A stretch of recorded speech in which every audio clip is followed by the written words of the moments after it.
Hello and welcome to the Animation Communication Podcast, your source for discussion about animation, film, fandom, and more. So please join our host, I Love Kim Possible a Lot, or KP, for today's discussion. If you like what you hear, please remember to show support by giving a like, follow, as well as subscribing to the main I Love Kim Possible a Lot channel on YouTube.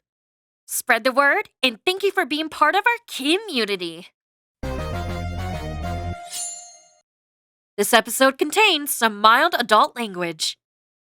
Hi everyone, welcome to this week's Animation Communication. If you don't know already, I love Kim Possible a Lot, YouTube person on the internet. I review cartoons and analyze cartoons and think about cartoons too much, and this is kind of our chill, pow down episode. Just kind of going over, our post-production process and just kind of talking about things that have been happening lately in spooky month time place. And I have with me Anthony this week. So say hi, Anthony. Hello, world. So for people who don't know who you are, who are you? Hello, I am Anthony. I need to say hello again, but why not? I'm one of the editors on the team. So if you listen to a couple of the other podcasts, I've been a part of, I think, 2 so far. And yeah, I'm one of the editors as well as one of the heads. So I do the editing, push the editing button, and I also help, team structure, team, what do you call it? Management in a sense, but not full management, Okay, and then just quick rundown of what the team is for people who are like, what is the white guy talking about? It's actually funny that you say that too, because I realized that when I was doing interviews where I would be like, hi, thank you for applying to Team KP, I'm Anthony or whatever. And then I was realizing, I'm like, wait, do we actually say Team KP or is it just I Love Kim Possible a Lot? No one's ever questioned it. So they all understood, but I was like, actually, no, one person did question it, which is what made me think of that. And I was like, oh yeah, I guess I'm saying our team name, but not the YouTube channel. So I was like, oops. But yes, our team is basically the group of editors, artists, animators, musicians, people of the like from all around the world that like to edit because we love animation and different things. Well, edit and draw and stuff like that. Because yeah, everybody shares a passion for animation and media and all of that good stuff. So yeah, that's us, the team of the KPs, the KP army. It's the production team. Yeah, so I don't know why I'm explaining that again on the 70th episode. I can't, or, in that area. I don't think it's exactly 70. It's probably like 73 or something like that. But yeah, I just figured it's important to, for new listeners, because I've been listening to a lot more podcasts because art school is not hard. It's not hard, it's just time consuming, Jesus Christ. So I've been listening to more podcasts to kind of do something when I'm in programs that confuse me. And a lot of times in the beginning, they reintroduce themselves, even if they're on episode 205. And I'm like, oh, wait, we should probably do that. So welcome to the KP podcast. Woo! Yay. Yeah, that's a good idea, actually. But we do have our intro, which is always consistent and stuff, at least. So that's been the same. I know, but that's pre-recorded. That doesn't count. That's true. All right, every episode we'll have to, but then we'll have to wear a new disguise for each episode too. And then they'll be like, wait, what's the disguise? I'm watching a podcast or listening. Jokes on you. I was already wearing a new disguise. Oh my God.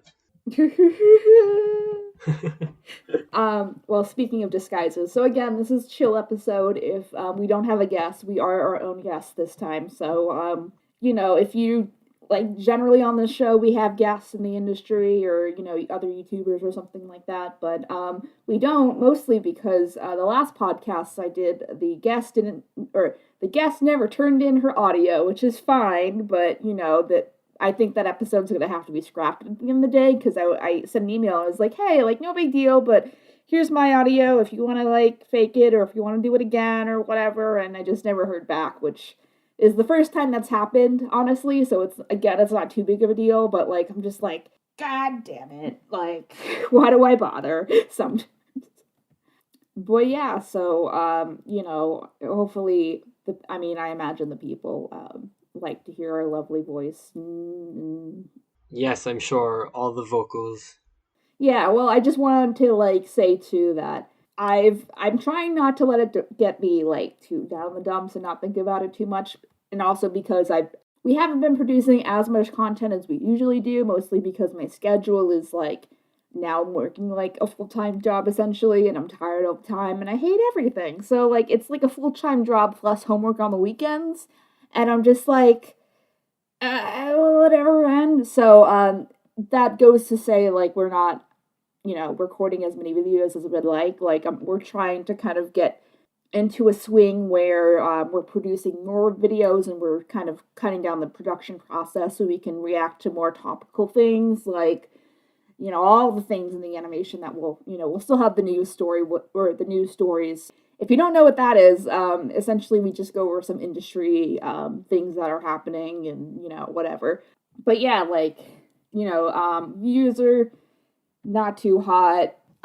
Every time we upload a video, we lose subscribers, which makes me very sad. And, it's hard to work on these 20-minute videos and then, like, just lose subscribers. And again, I try not to think about it too much, but that kind of stuff gets me. But, like, you guys listening to the podcast even are, like, the super fans. So I really appreciate, everyone who's stuck around at this point. Because, like, I take it for granted sometimes, but like averagely, like just on YouTube, we get like 100 views per episode, which, is still, a decent, 100 people is more than two, if I'm not good at math, but, I think that tracks, right, Anthony?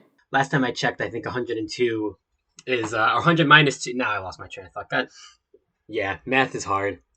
Yeah, so that's not something to scoff at. So, like you guys are really going the extra mile and I appreciate it, and, I love you, and always like, I mean, we'll have to probably go over this eventually, but I'm sure like whenever I get booked for a convention again, I'll probably say, hey, if you mention you listen to the podcast, you can probably get like an extra thing that I have. I usually give out free things, and like I was really sad. One of the conventions I get, I went to my standard pitch because people usually don't know who I am or not familiar with the content that I make when I go to conventions. So I usually just do art commissions.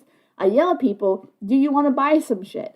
And I realize that might come off as rude, like if you're in a rural area where no one's ever been to a convention before. And so I got some feedback and it was like made me really sad. And I just was like, oh, maybe I should read the room a little better. I like it when my artists aggressively throw things at me, and yeah, I'm just kidding, you never throw things, but they yell at me to buy things. Yeah, buy things when you're already, not getting any money anyway. Yeah, no, it's just about like people misunderstanding and stuff completely. Like that's I haven't seen that like happen, but yeah, that is unfortunate still. Well, you've been to a few cons with me, Anthony. I think that's, there's a difference between like a convention with 50,000 people at it or a convention with like 300. Yeah, that makes for perfect a first sense. year con. Because like I remember the one when I was there, like people were laughing and they understood and stuff. So no one was like, "Oh, you're actually yelling at me," like. But yeah, anyway, I give out like art and stuff, like coloring pages and things like that. So if you say like, "Hey, like I listen to the podcast," then like I'll probably forget, honestly, but I'll be like, "You said I could have an extra coloring page." And I'm like, "Oh, I said that? Okay, you can have an extra one. I don't know, whatever. You can get a fist pump or something." Just message me. Be like the other guy said to Bob. He said to message him if you forgot, and so that then you'll just message. You'll be like, who the heck is Bob? And then you'll remember and be like, oh right. Yeah, and I'd like to eventually to get to a point where we can do live shows at conventions again. Riddle has a lot more anxiety than I felt like I could read, so I want to just kind of give him some space. We've been talking about doing a charity live stream thing on the main channel where we like raise money for an animal charity or something like that. But I think in general he needs to just feel the love. So if you don't mind, if you'd like to, and go on Twitter and be like, hey Riddle, like we miss you on a podcast, and if like 3 people say it, he's just like, oh shit, I guess I gotta do the podcast some more. But anyway, that's the general gist. In some of the schools that I film in and stuff, they have this thing because they're like they're like private kind of schools in the city, so it's like more. It's not like it looks fancy or anything. It's just like they're a little strict with the rules, not like super strict, but like very kind of like kind of strict, let's just say. And like one of the things they do though, which is more of the fun things, is they'd be like, send some love to your friend or your classmate or something, and they like wiggle their fingers almost like magic, like pixie dust. So we should just all surround Riddle and just send love and send the positivity, which is I'm sure exactly what he needs. Okay, well that includes you too, Anthony. Like after the podcast, I want you to go on Twitter and be like, "Hey, I recorded a podcast with Rachel, and like all she talked half the time she talked about is like how much she missed you and how much the fans miss you, and like you're really neat." And he's gonna be like, "Oh, really?" So, there you go. That's your job, Anthony. My Twitter is gonna look like a spam account because I've used it like 3 times. It'll be great. Before we get to the news, can you tell everyone the funny thing about your plumbing that happened? Oh my goodness. Okay, so yeah, sure. So if you live in a building, I recommend not making that building a basement apartment that is somewhere in the city of New York or any populated city, because sometimes you have sewer pipes that are just in your floor. And so in mine, there's one in the bathroom and one in the sewer pipes that like are basically just a hole that like is open essentially, unless covered by like a board or something else, mind you. And so I have one in the bathroom, there's one in the closet next to me, and there's one right here under my desk where I'm speaking right now. And that one decided to flood a little bit. And so, in the beginning of the day, I was like, oh, shoot, like, let me just cover up with towels. I was like, this happened once where I came home and it was dirty. And I was like, what happened? But I figured it was that. So I saw the water and I caught it pretty quickly. So I was able to like clean it up a bit. But then like an hour later, I'm back and I'm working and I don't even feel it because my feet are up. And I'm like, oh no, there's more water here. And anyway, long story short, tons of water was starting to just kind of flood from it and like do it, and nothing got damaged. The floor was good, but that water, my friends that are listening, is nice sewer water. So we had some nice dirty toilet sewage water. Nothing gross there, but you can smell it, and it definitely smelled like sewage. That was getting backed up, and so we had to rip the floor out a little bit just so we can get to the hole that's like right below me. But it was not only like, was it just coming up slowly? Because in the beginning it was coming up slowly, but it got to the point where it was coming up so fast that we had to like constantly scoop it out with water. And like at first it was every 15 minutes, my uncle and I would like scoop and then we would bring it outside. But like I scooped it all up, filled this big bucket with water, and then came back inside and it was all the way back up to the top again. So we were like, oh no. So we had to get a pump and we had to get well, actually, it was mainly just the pump, and then one of my uncle's workers came and helped like unclog it with a snake and went into the closet one to do that. But yeah, so basically, long story short, it was shit water that was just coming onto my floor. So hooray! That's what happens with you.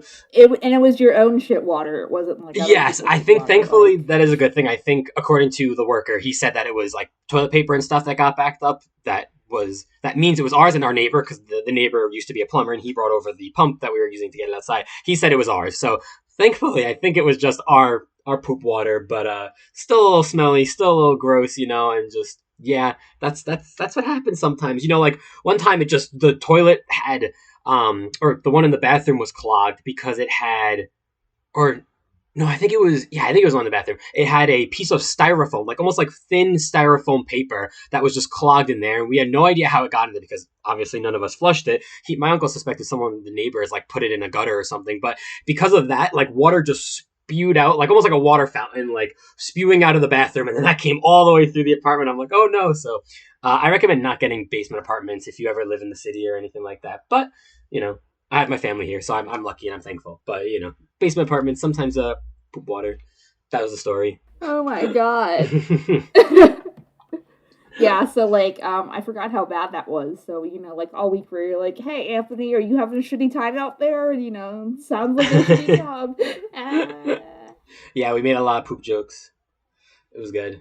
Yeah, so and I'm just checking. We haven't released an episode for a month, a podcast episode. So I'm glad I made the call to make a chill episode to upload to people. But yeah, we really, I really appreciate people. I really like doing this podcast. I'm hoping we've done a couple without Riddle so far. And I'm hoping, if everyone sends him like a doodle or something, he'll be like, oh wow, 3 people care. So do the thing on Twitter if you have Twitter.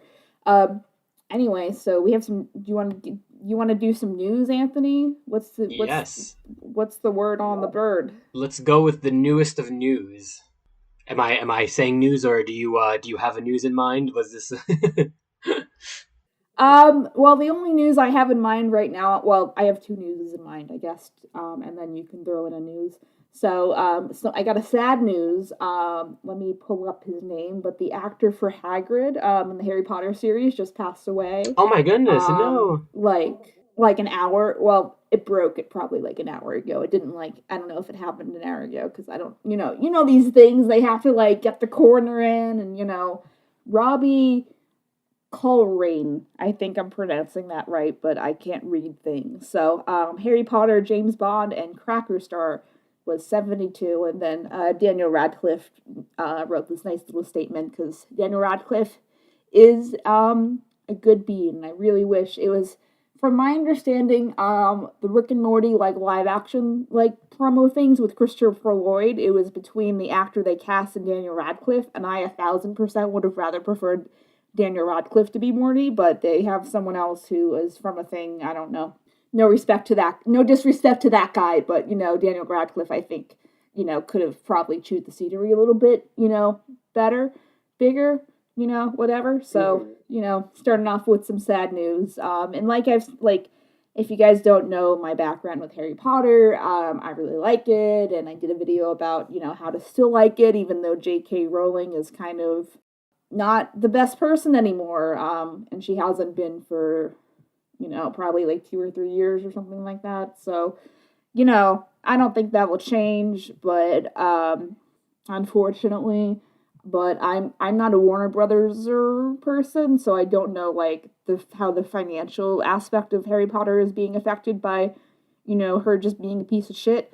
But I'm sure it is in some regard. Just don't buy any official Harry Potter stuff. Buy artisan Harry Potter stuff, and you're fine. That's all you gotta, or buy used stuff. Like that's all you gotta do, really. So. Oh yeah, that's sad. So, what's your background with Harry Potter, Anthony? I was actually never super into Harry Potter, which I do love, like wizards and magic and stuff like that. So it seems like something I would get into. I just think like when I was young, whatever kind of my brothers and my older cousins lead into is what basically I did. And so they did watch Harry Potter, but not as much. So because of that, I wasn't as big on Harry Potter. It was more Star Wars and especially Lord of the Rings was kind of I like the kind of the bigger main ones and whatnot. But yeah, I've seen, I think, the first, the fifth, and the seventh part two, I think, or like the last one, if that's seven. I did go to the Universal Harry Potter area when it opened up, I think, that year. It just coincidentally worked out. But yeah, I like it. I mean, it's like, it seems neat, but I just never got into it, I think, like, kind of just, yeah, I don't know. So not really too much to go over for Harry Potter with me, but like no diss on Harry Potter. I like it. I think it's good. I think it did a lot for like people, young people reading and stuff like that. So I respect that. Yeah, it's like the same thing like me. Like, I have in my Halloween deck of things, I have a couple of Nightmare Before Christmas shirts because there's just so much fucking Nightmare Before Christmas merch these days. It's taking something Disney was embarrassed about to taking something that is like now one of the most popular Disney franchises like ever, which is crazy to me. And people are like, "Oh, you like Nightmare Before Christmas?" And I'm just like, kinda not really. Like I respect it. Like I respect that it's a stop motion film that gets people interested in stop motion. And it was inspired to be a stop motion film by the Rankin Bass Christmas movies, which I highly respect because Rudolph is my boy. But I think my issues with it are really like just trivial at the end of the day. Like it just feels to me like there's something missing as far as, I did a video about it, I think last year or the year before about like what a Pumpkin King is and all that stuff. And I really think it could benefit from like a prequel where, it's established like how Jack became the Pumpkin King and how, because there's like the difference between that and Christmas stuff is there's tons and tons and tons and tons and tons because Santa Claus is a public domain character. Movies and like TV specials and shit where they explain Santa Claus's origins, and it's very much a pick and choose your own adventure kind of like way as far as which one you prefer the most. A Year Without a Santa Claus, no, not that one. Santa Claus is Coming to Town is probably one of the more popular ones, and that's the Rankin Bass version where they meet there's the Burgermeister Meisterburger who was also named, or also referenced in Frankenweenie. There was a character called Burgermeister, I think. Something like that. Burgermeister or Meisterburger or something. And I'm like, haha, I understand that reference. Now you know that too, little thing. I know Tim Burton in general is very much like, don't touch it, don't do anything with it. And I know there's some, we went over the kind of official continuations and stuff like that exists out there. There's a Christmas, there's a game, there's like an old Xbox 360 game that is kind of serves as a sequel. And then they have the, I think there's a game, it's a Game Boy Advance, or it's like an old school something of a prequel. I'm not 100%, like I don't really remember the details offhand, but it's kind of like that. But, I think it's much better. It makes much more sense for newer generations now because they just see Jack. And I think, because it's become so popular, people just kind of assume Jack has been like the pumpkin mascot, the Halloween mascot, like, directly, like as a public domain character for people who just don't know any better, which is fine. But for people that are just like, or, you grew up with the movie when the movie was, becoming popular, like, there wasn't as much Nightmare Before Christmas stuff, and you're just like, where is the skeleton guy? Is he really a dead person, or is he, like, how do the rules work? So, how do you think the rules work, Anthony, or it's probably something you just don't think about, huh? No, actually, I did watch it again recently, and, I was trying to figure out, like, I thought of points that you made, and I was thinking about just kind of, like, different things about the movie and the world. And honestly, I do agree. Like, I think it could benefit and would be really cool to just kind of learn more about the whole universe and stuff. As far as Jack himself, like, that I haven't thought of. Well, no, actually, no, I think I did. Yeah, we were talking about that and we were like trying to figure out like just who, like who Jack is and what he is kind of thing. Because it's like interesting where it's like, do people die like and then they get sent there, or they just all like ghouls and monsters that are born there? Because it's like, I don't know, it's kind of under the impression that everything there just exists. But like, I was trying to think of if this all takes place on Earth or not, because like the doors are just magical doors that teleport you.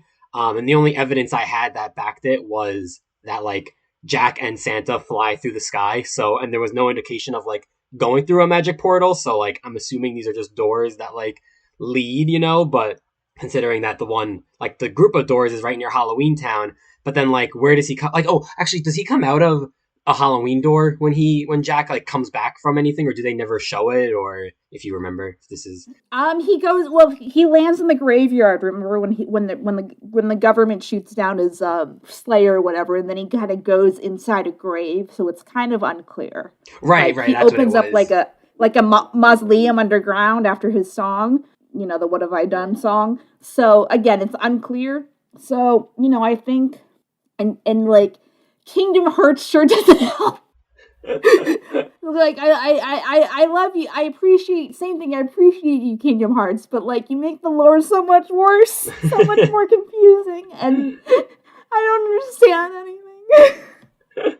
I love Kingdom Hearts, but I'll never be able to figure out what's inside his mind, the creator. But it's just like, yeah. Someone got high one day and they're just like, what happens if we took Final Fantasy characters and we put them with Disney characters? And then some Disney guy was like, hey, that's a good idea, let's do it. Oh, what was... No, I forget. I read something recently about like how the idea of Kingdom Hearts also started. I think it was something. It was going to be based off of like Animal Kingdom, or like the tree in Animal Kingdom, which is I think where like Kingdom came from or something at first. But yeah, I forget. Oh, I get it. I forget about that. But apparently, with Sora being in Smash Brothers, if you did or did not know this, he, like the creator of Smash Brothers, Sakurai, just happened to stumble upon like an employee of Disney in an elevator and was like, hey, so like, could this work? And the guy was like, yeah, this might be able to work. Let's see. And it like took a really long time, and it was pretty hard, apparently. Of course, because it's Disney and Square Enix that they have to get involved with. But so it was a chance meeting like that. So I think it might have been something similar with like Kingdom Hearts, but I don't remember for sure. Yeah, I was just gonna kind of get back to the Nightmare Before Christmas thing, but then I lost. No, what I was gonna say was not having to do with that, but I was like something else in my new little news story thing is they just released like there was apparently like a little bit in development, a little Kingdom Hearts series. So they just released like a reel of not a reel, to clarify a completed storyboard test. So it's storyboards, but they put a little extra work into it, and they color the characters and stuff as a pitch. I don't know if you do this, Anthony, but now you know. Wait, yeah, I was gonna say So and and oh, sorry, yeah, I didn't want to interrupt, but like this was I think announced officially a while ago, but like then we just haven't heard about it, so I wasn't sure if it was like I forgot if it was a rumor or if it was like if it was actually being made. So this is new now, like, or is this like an old thing? it's new that this kind of resurfaced. The director person I guess just released it. I don't know if he's allowed to do that, but he just did it. So it was like in 2003 early stuff, but essentially because like from my understanding, the like it seemed to work, but the creative crew had a hard time getting everyone like they all had like fleshed out characters, but the characters were not like 100% true to the game versions because they had to include all the lore stuff in the like to kind of match it. So I don't know if it would be like an alternate universe thing or a continuation thing. That wasn't really clear. Like the clip is just them fighting some Heartless in the Cave of Wonders, essentially, if you want to go look it up. But yeah, okay, I think Square mhm. at Enix, whatever, the Final Fantasy people are the ones who nixed it. So it was probably in development and they just didn't like where it was going, and then they told them to say, hey, stop, we'll just make the video game. Okay, yes, I did see a thumbnail for this. I didn't click on the video, but I saw something that was like just released from like 20 years ago or something. But as far as that, so I guess that would be like, yeah, I guess that was something that was older then. But I think there was at least a rumor or something of a new Kingdom Hearts show that was going to be on Disney Plus. But again, I don't know what the last time we heard of it is, so or like when that was. But interesting, that's cool. That was released. Hey, if anyone works for Disney, I have one idea for a really cool show that I've had forever. So like, hit me up. But I'm trying to get like all my ducks in a row and make sure I know all the programs so I can just kind of like do whatever I want, like when the opportunity arises. But anyway, it's hard for me to learn things is the point, and that's why I'm in school. If someone's just saying like, "Hey, you can just watch this YouTube video," and I'm like, "I will try that," and I will get very confused and it will stop, and I need like someone to ask a million questions too. Anyway, Toon Boom is a tricky beast, but I'm doing it anyway. So yeah, Nightmare Before Christmas is confusing, and like when I say that, and even the video at the time, I think it's kind of like the 5 most confusion, something like that. I don't know. I'm just gonna, like you can look at the channel if you want, but like I still really like that video. But I think at the time people were just like, you think about it too much. It's just a video like. Or just a movie about this guy who, is bored and wants a job change, and I think people really, really empathize with Jack because of that, because of someone who's kind of stuck in the same thing and they just want, he's a creative and he just wants new artistic inspiration and that kind of vibe, which I get, but like these things are important to me, and again, like, don't hire me for a Nightmare Before Christmas thing. I don't feel like I'm a big enough fan to justify doing anything with anything. Not that not that I'm like have a job right now or anything, but that I think that would be interesting in a way that just kind of built on like the origins of Halloween Town, or just like don't think about it, it's a movie. I'm just like, what do you think the MCU is? It's like everyone thinking about it because it's just like a bunch of movies. They keep on making more, so don't give me that. Don't give me that. So but yeah, that's just when you bring logic into things, and that's why like I think one of the reasons the pony stuff went as long as it did just in the general fandom is people could dig down these theories and really pick apart like how this world worked. And this world worked with an E. Well, I guess. Well, kind of. There's still a continuation of it, but anyway. But yeah, it's great. Nightmare Before Christmas. It's like everywhere. Before we end this rant that I'm doing. So a couple of years ago when I was in LA, me and a couple of friends went to Disneyland before the pandemic, like right when the Halloween stuff was being put up, or after it was put up. Halloween is the only time that Frollo is a walkable character, and for those who don't know, Hunchback of Notre Dame is like one of my deep artistic, things that I like, one of my 6 favorite movies that I like forever. So we saw Frollo, and I was wearing a Jack Skellington shirt because that's, all I had as far as like Halloween stuff. And the guy in the outfit was like, "Look at your shirt. You got Jack on it." I'm like, "No, Frollo, you're better than Jack. you're more fleshed out than Jack. You're like the best, like most complicated Disney character, like evil person out there." But he wasn't listening to me. So anyway, I was very excited that we saw Frollo. Like, I just did like this big pitch in our screenwriting class, not screenwriting, our storyboard class, and like breaking down Hunchback. So like when I saw Frollo, I was like, "Frollo!" Anyway, I'm a nerd. And then the other news story that I was going to bring up is Cartoon Network is not as dead as you think that it is. So they're like, what happened this week is apparently Cartoon Brew, which is a Twitter/website thing where they release industry news and blah blah blah blah blah. They reported that Cartoon Network was merging with Warner Brothers Animation, which Cartoon Network is owned by Warner Brothers. If you didn't know that, Warner Brothers owns HBO Max. If you didn't know that, they own Rick and Morty. If you didn't know that, but it just they got a lot of facts wrong, from my understanding. And that, like, there was an employee who was just like, "Hey, I work at Cartoon Network. It's still here. We're just doing some things that are different."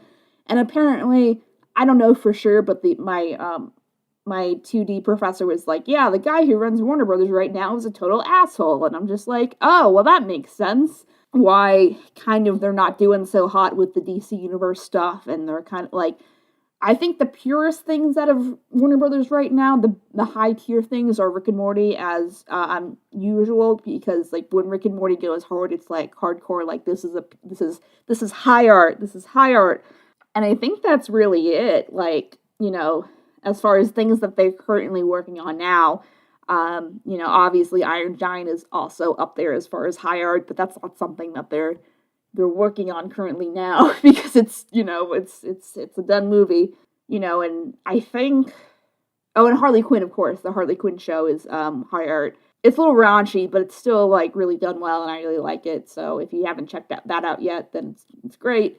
But those are the best things coming out of Warner Brothers right now. So to hear like it was like, it's been like a couple days after the 30th anniversary of Cartoon Network, and then they announced that, I was just like, oof. So, everything's fine apparently, but, man, what a way to like scare half the internet, because there's only a couple powerhouses, known powerhouses that are making animation. Cartoon Network outsources their actual animation to other studios, but still it's not something fun to think about. So, anyway, Cartoon Network's fine. Mm-hmm. It's fine. This is fine. But they have a lot of, I think Disney is much better. Like I've said this before, but Disney is much better than any other company as establishing and really being loyal to their brands and keeping them in the public consciousness, consensus, whatever, indefinitely. So I think that's why, when companies don't do justice to specific properties like Atlantis or, Treasure Planet My Beloved, or, those kind of things, when we have princess shit, again, we don't think about it, but Snow White, the Snow White movie is almost going to be 100 years old soon, and there is still merch being made of Snow White, who is 100 years old, almost. Like, I think it came out in 1932, something like that, which is fucking crazy to think about. I don't think Warner Brothers would have to call HBO Max if, it was more established on, like, the brand on each individual brand, as Warner Brothers presents, like, the Harley Quinn show, or Warner Brothers presents Rick and Morty, but, it is what it is. So, I need Prince of Egypt merch, Disney, or DreamWorks. I need Prince of Egypt merch that isn't 20 years old, please. So, get me, just make some more t-shirts, like, fucking put them in Universal. I don't ask for a lot. But it's hard. Like, what's the point of making a good movie if you're not good at preserving its legacy? And, Shrek its legacy is being preserved because it's a fucking meme. It's a good movie, but it's also a fucking meme. And, Prince of Egypt is just like, remember Prince of Egypt? And I'm just like, We had a DreamWorks. There was a DreamWorks showing again before COVID when I was in LA, and they were screening Abominable, which is a good movie. It's about these kids who take in an abominable snowman, but the art direction's really cool. I really liked it, and you know me, I'm pretty picky as far as, you know, if a plot element doesn't make sense, I will fucking tell you. And I was satisfied with how the story played out.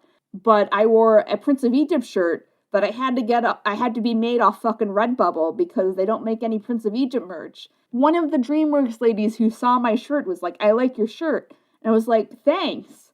And, you know, I'm gonna be ranting a lot on this episode. I hope everyone's okay with that. Yeah, I mean, it's a chill episode, so. Are you learning things, Anthony, from my rants? Am I what? Are you learning things? Yes, I am.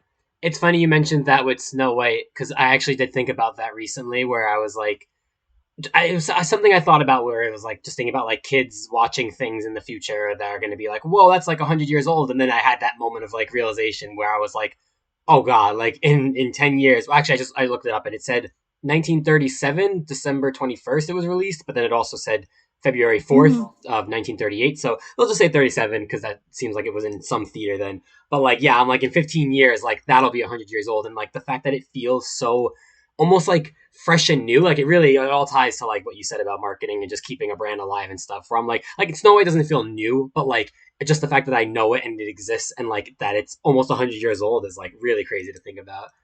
And it's, you know, it's still like people can still connect with it. And like, as long, like, one of the things that makes my blood boil, and we'll get to Treasure Planet Reanimate because I know I mentioned that and we'll talk about that.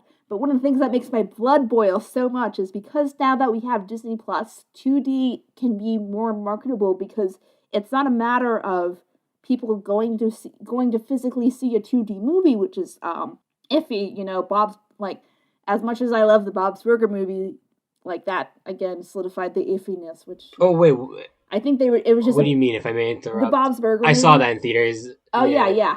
So to define what I'm talking about, so the Bob's Burger movie. This is like, I'm so mad because the podcast. I mean, it happens. I'm not really mad, but the podcast that, you know, ended up having probably needs to be scrapped. The lady who was working on it was an editor for the Bob's Burgers movie, so she talked about how they kind of worked through it during COVID, but the TLDR is it was going to be released before COVID, and then COVID delayed it for like 2 years or something like that. Oh, wow, okay. And everyone had to work remotely. And then, but they always wanted to do a theatrical, you know, release. Like the creator person was always like, I want to see this in theaters.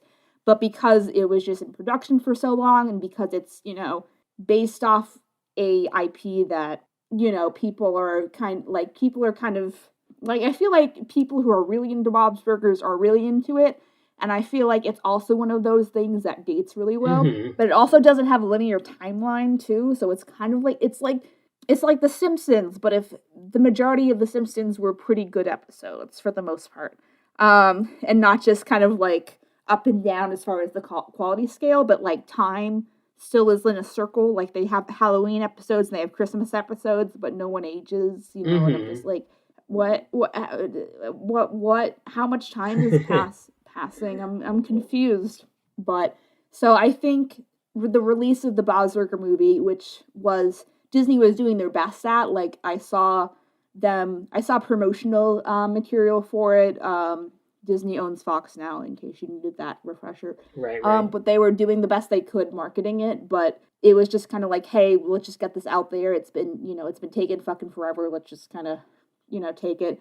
So it was released, and I think it did kind of okay, but it was always meant to be like, its big impact was going to be on streaming, like, from the get-go.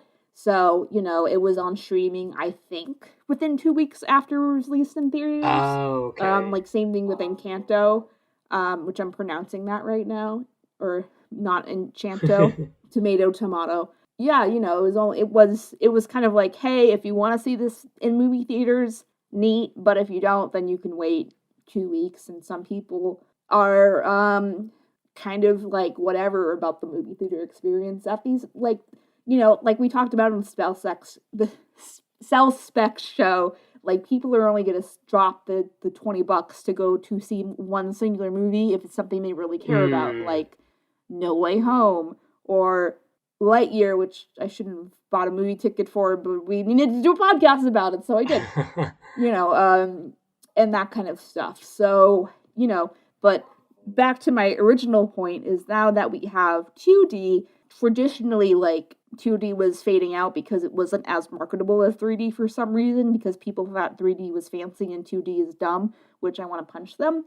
But streaming is just putting content out there and just, seeing how it goes, and just putting it out and moving on to the next project, putting it out, and that's why Hocus Pocus 2 was made.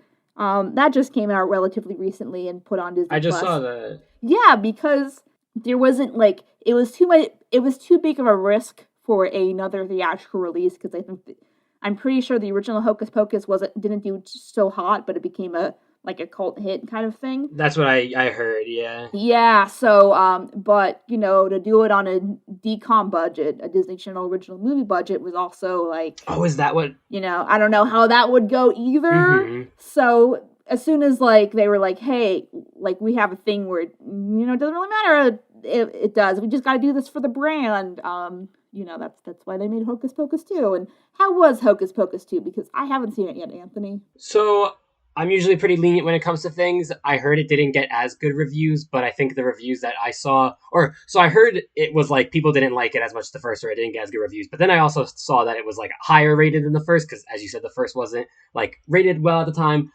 In my personal opinion, I thought it was still great. I liked the first one more, which tends to happen, especially for something like this that much later, But I guess to give a general kind of rundown without really spoiling, there were definitely a few lines that are this is an older person trying to write an older person who writes how teenagers talk, right? This is how kids talk these days. So there was a few of those, but it really wasn't that bad for the most part. I thought all of the witches were great. I think that they did a great job with them. And then I think as far as the main cast, it was kind of weak.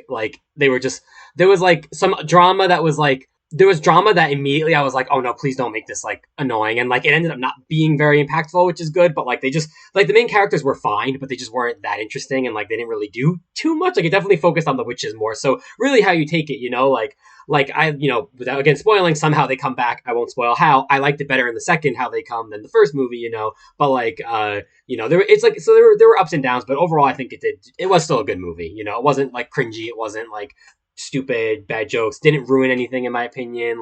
There was one character that I was hoping would go a different direction, but it was a little weird how they were. And there was another character though that was great to see. So, that was, I liked it overall still, but I also, to be fair, I just watched the first one 2 weeks before I saw the second. So I don't have the attachment that a lot of people do, which I'm sure influences for the first time? Yes, I'm sure I've seen it on Disney Channel, clips and stuff like that, or whatever. But yeah, I didn't. I watched Halloween Town and Hocus Pocus. I don't think I had fully sat down and seen, Twitches I did though, and I rewatched that recently, and that's also a great movie, but it is a Disney Channel movie as well. So, great in that sign of regard, but but yes, so yeah, that's okay, it. Yeah, so so anyway, back to my original point is this will eventually be the Lion King documentary, but as mentioned with the school schedule, I just haven't had time I need to re-record it because I got a new microphone and stuff like that. And it's an 8-page, a real 8-page script, not double spaced script thing. And I just, but it's pretty much ready beyond that. Besides we're doing a thing where we reanimate the ending gag or the ending thing where I jump into screen and tell you to click on buttons. We're reanimating that with my Lion King OC, so that's taking a little bit of time, but everything else is mostly done, so it just needs a little ADR magic, which Anthony will do, and then, but so they just, the biggest thing that came out of D23, which is the official Disney Con, is that they're doing a prequel to the Lion King live action movie with Mufasa and Scar, and I'm just just make it 2D and just have the original cast make it good. That's a really good. Oh my god. That's a really good premise, but I hate the live action movie. Most people hate the live action movie. Money does not equal good. Don't do it. I mean, they're gonna do it, but don't do it. A defeated KP. Like a 2D prequel to The Lion King with the original cast. I mean, I know James Earl Jones just retired, but they'll do like Star Wars' his voice or whatever. They'll like magic it, so we'll be fine. But like, just do that. Like, I can write it. Let me write it. Like, it'll be good. You just don't. I don't want to see any more gross live action lions that have no emotion. Like, why did it make so much money? Oof. I like actually forgot that was it because I remember you talking about it like in the chat and stuff, and just like I like remember it being like, oh, they're making the prequel thing, and like I just completely forgot about it and then never saw any news about it for whatever reason. But like hearing that's it's the live action thing, that I apparently missed that part, and oh man, like that is unfortunate. Oh man. Like, you know, even I said this actually just yesterday with Hocus Pocus 2, where it's like a lot of things these days now are doing the reboots and they're doing like callbacks to the first, and like, you know, so it's not the most like original, like amazing thing to have something be like, oh, it's back, and it's like, you know, they're doing a prequel, or they're doing this, you know, and honestly, I like the fact that everything is doing it in some sense, because, you know, if it just gets pumped out for money, that's stupid. But if it's actually like cares put into it and stuff, I'm like, oh, it's cool, because I'll always just like more content of the things I like, you know. But like with this, it's like, yeah, like this is that's really cool, you know, like 30 years later and stuff, we're getting this, and then it's just like, no, why is it live action, like you said? Why do you have to take a thing and just kill it again? You're gonna kill Mufasa again, even though he won't die in this one. But you know, like, it's just such a great premise because Mufasa is built up as this great, you know, dad character, and that's why his death is so impactful, besides like the death being real and he doesn't like magically come back to life or some shit, you know. And we have like the Six Adventures, like little comic things that came out in the 90s that I guess aren't canon now anymore or something, you know. But like Jeremy Irons, who was the original voice of Scar, who was like, he's basically said like, yo, I'll come back, like, have me back. And I'm like, guys, have him back before he dies. He's old. He's getting old. Give the people what they want. I know. No, but you know, like fucking let me animate. I'll animate Scar. I just thought of that too, so it's funny that you said that, because I didn't know that these comics that aren't canon now existed. But like, I thought about that, where it was like back then it was just like mainly with Disney, I guess, but with a lot of things like Mario, you know, having the Super Mario Brothers show, that is something also to talk about another day, you know, and those kind of things. It was a time of like, you get the original IPs, and then there's just a bunch of weird like spin-offs or other things, like Disney making all those straight to DVD sequels and stuff, and then like comics and things like that. And now we're in the day era of like, we're gonna make prequels or, you know, spin-offs or reboots of like everything also now. And it's interesting to see how it was like back then. It was like, this is really popular, let's just make random content about it, you know? And now it's like, oh, because I guess with Mario also, they're making like the official Mario movie, which actually that's animation news, because that trailer just got released like a week ago at Comic-Con. Kingdom, here I come. Yep. Oh my goodness. Oh god, yeah. I don't really know too much. Hello, Toby. You want to talk about animation? I have some Toby stories, like, before we kind of get to some of the more main chunk of the video, or the thing. Yeah, I don't really know too much about the, like, Mario Brothers lore. I have a basic understanding of the games. I know that, they're building a theme park for them, I think, as a Universal expansion or something. You know, I played a couple of the Game Party whatever games. Those are neat. Mario Party with friends. Yeah. There was one version of the game where I was like last place, and then I won the game like in the last like 4 or 5 turns. Yep. Yoshi is usually my go-to as far as characters. I think he's cute. Me too. His little frog man. Yoshi gang.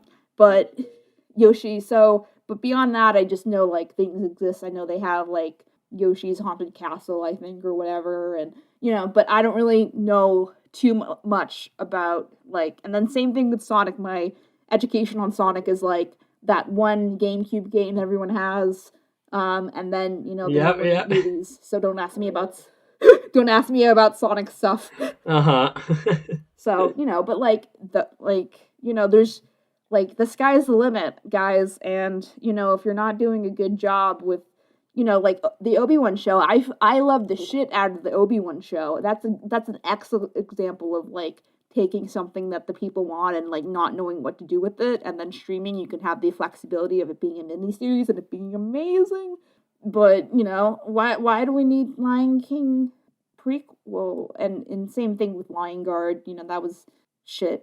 I mean, it was a little better than shit, but it was still pretty shit. And that's kind of my general thesis for this Lion King video that's like 40 minutes long. It's just like, hey, the original is fucking a piece of art. And then they just didn't know what to do with it for the most part. And then Lion King 2 came out a little better than people thought, but they still kind of didn't know what to do with it.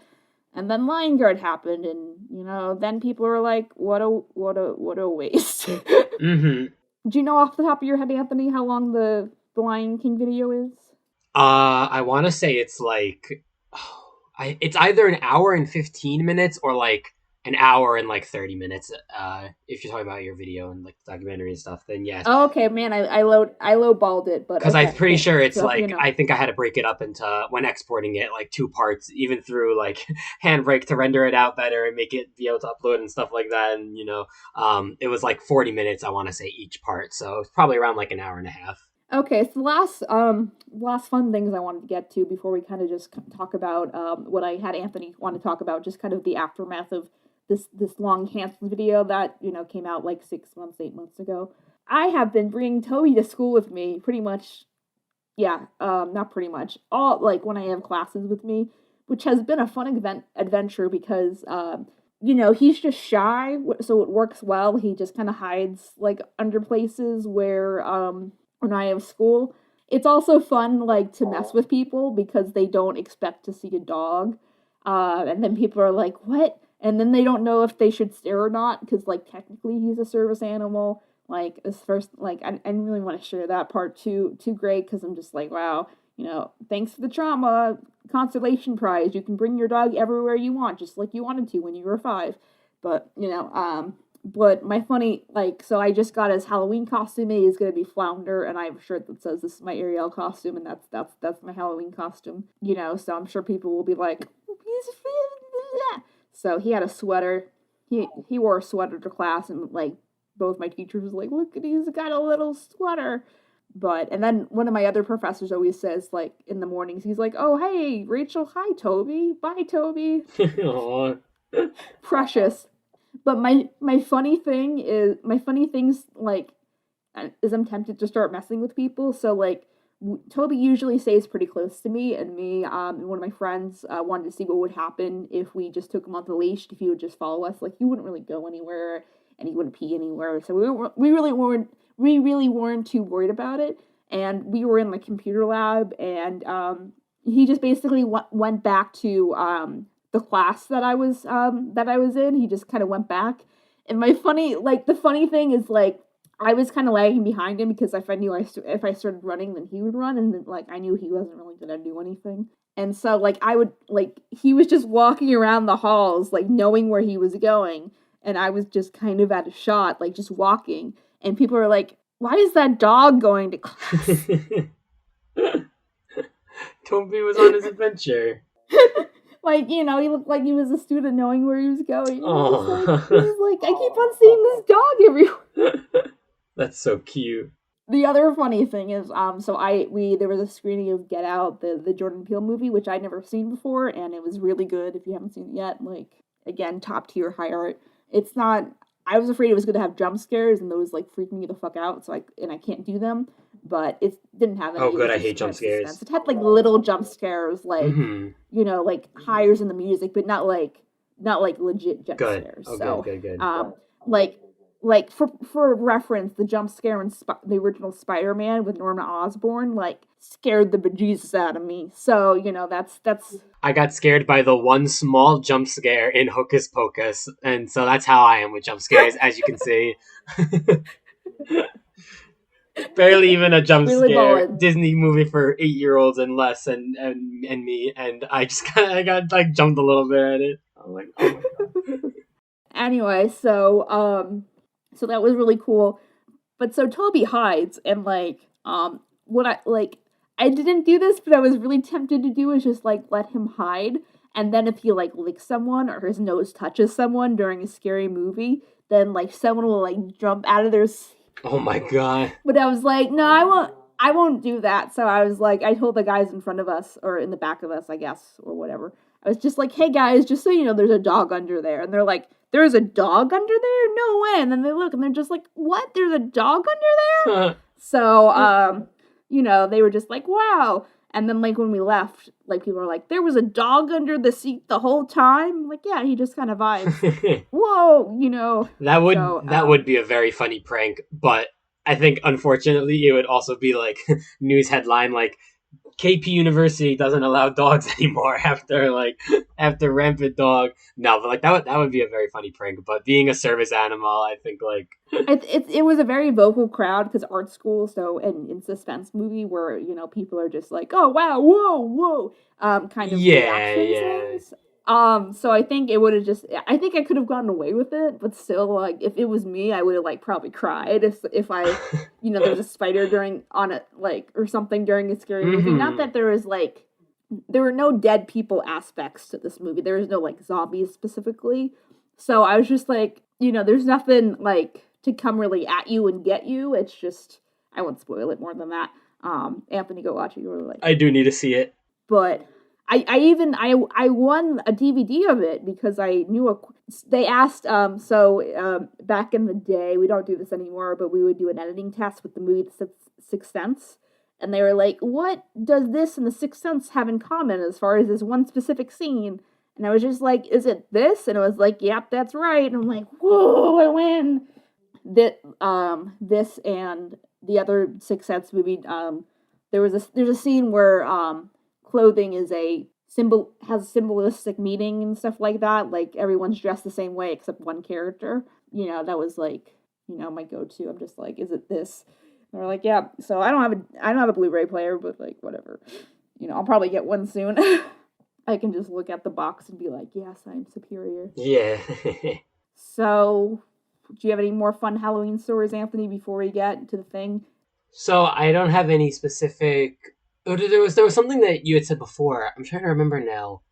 I wanted to comment on it, but I also didn't want to interrupt.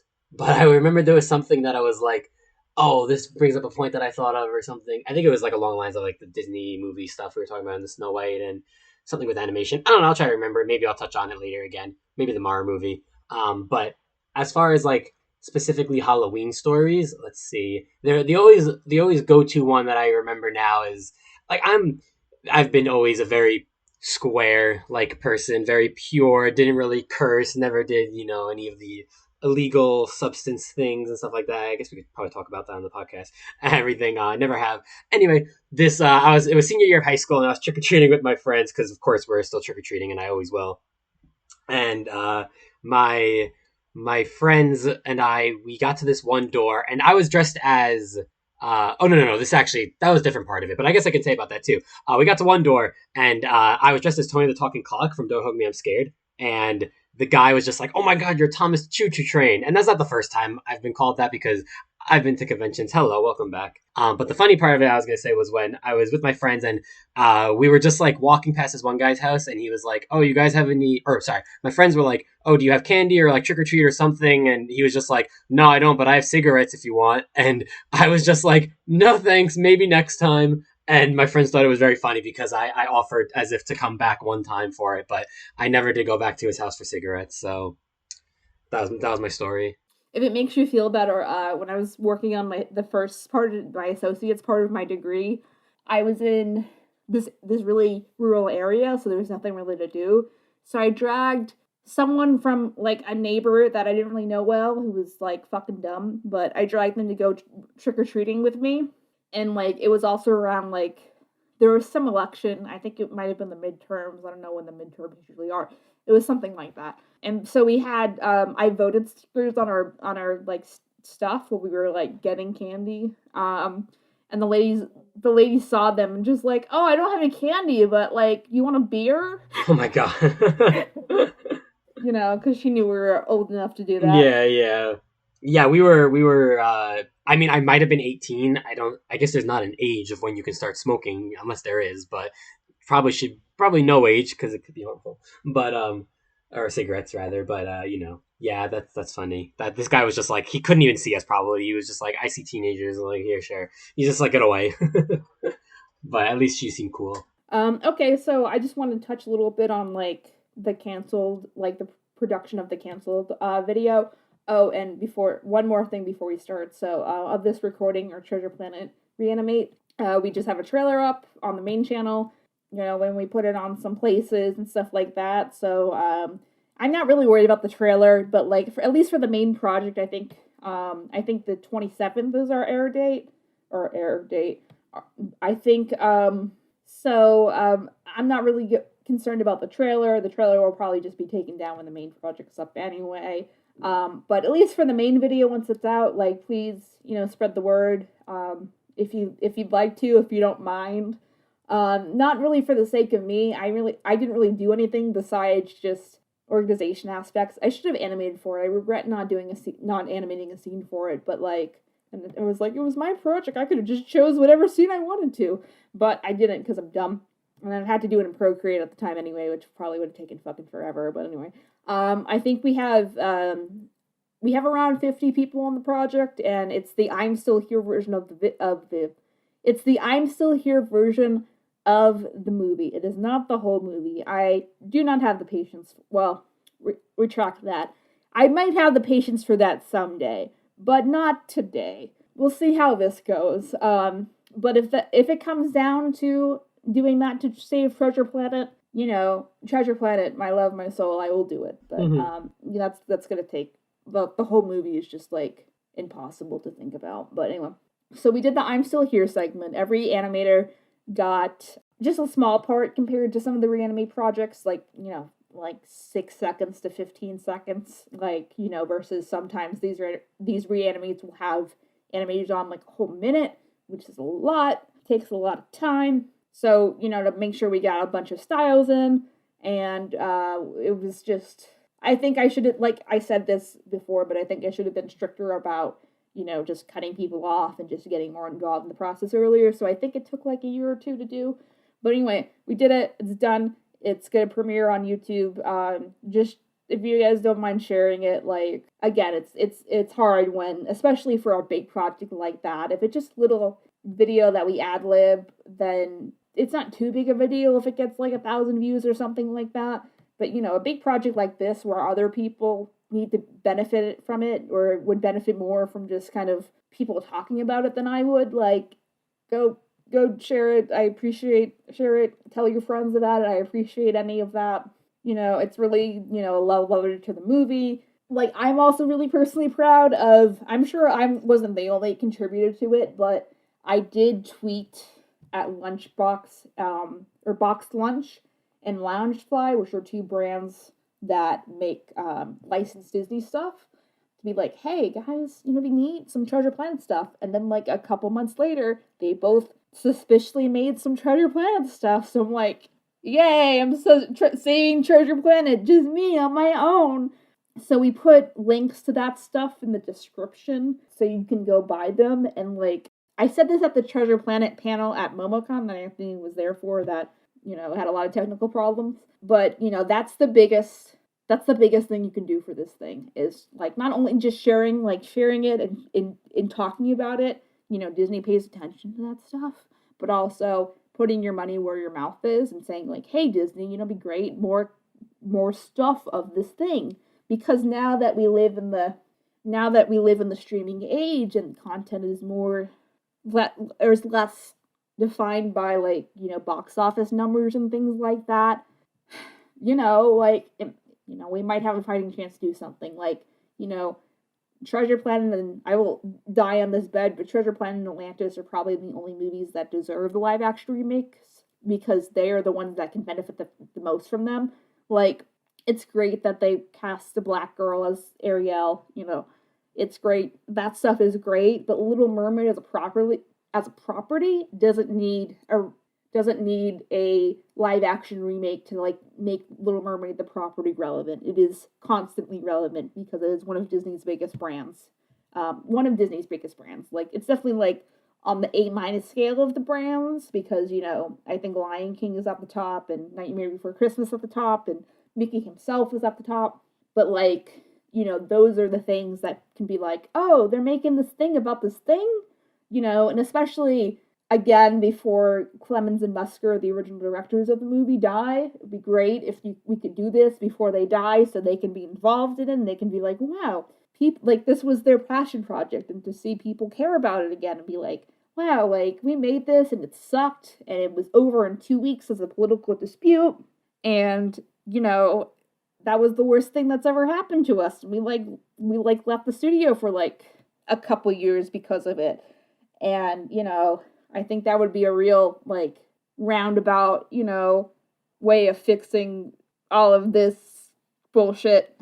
It wasn't Michael, well, no, I'll say it kind of is Michael Eisner's fault. And something I say in the original, or the opening of the Treasure Planet Reanimate, which isn't public knowledge yet, but now it is because I'm sneaky and I'm a detective, is that Michael Eisner took responsibility for the marketing of the movie and why it failed. A luncheon after the movie was released, and I found that, like, that was something I heard, and then I got it reconfirmed by a guest on the podcast that we had like a while ago, who was also on Treasure Planet, and he was just like, hey, did this happen? And he's like, yeah, I remember that, I was there. And I'm like, well, neat. But then political things, and people didn't like Michael Eisner, and Roy Disney wanted to do Fantasia 2, which was probably a bad idea in hindsight.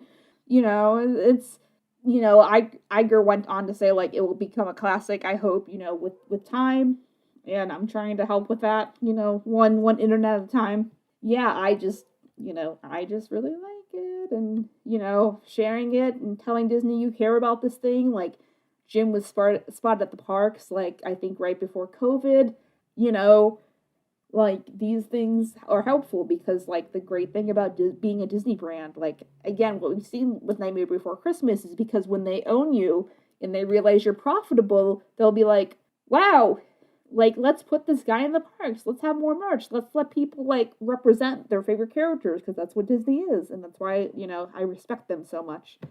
So there's my Braveheart speech. So the canceled video. So it's a fun Halloween topic. So Anthony, you were involved in the production process of that, because that's like a 40-minute video. Like, how was that? That was a bummer, right? Oh, it was the happiest video I'd worked on. It was the best video, right? Yes, it was. It's definitely a lot, mainly because it was like a lot of just sources to kind of find, and of course we wanted to be accurate and, like, you know, everything that we talked about, so it was a lot of just like referencing and finding, you know, things, sources and whatnot to make sure it's all there, you know, and whatnot. And I like a lot of the, you know, the videos depend, you know, what kind of, if there's more B-roll footage, or if there's more just like of the KP puppets and the vectors and all these images flying around and stuff like that. And so with this video, there was a lot of that really couldn't be B-roll, because it was like, unless it was like screenshots of things that we had to show, it was a lot of like, just, you know, we had to do this. So that trying to find like it, I guess to better say what I'm saying is, usually when we have the KB puppets on screen and there's things flying around, it's always fun, and it's like you're making jokes and you're doing stuff. But with this video, it's like there wasn't really B-roll unless it was screenshots, so we did a lot of the puppets. And then when it came to that, it was like, well, I'm not going to have some goofy looking thing just fly on the screen or make it fun. Like, you made jokes and you were, you know, trying to be lighthearted in the appropriate times and stuff. But it was kind of funny where it was like a bit of a challenge, I guess, to like find appropriate things to add on screen while doing it.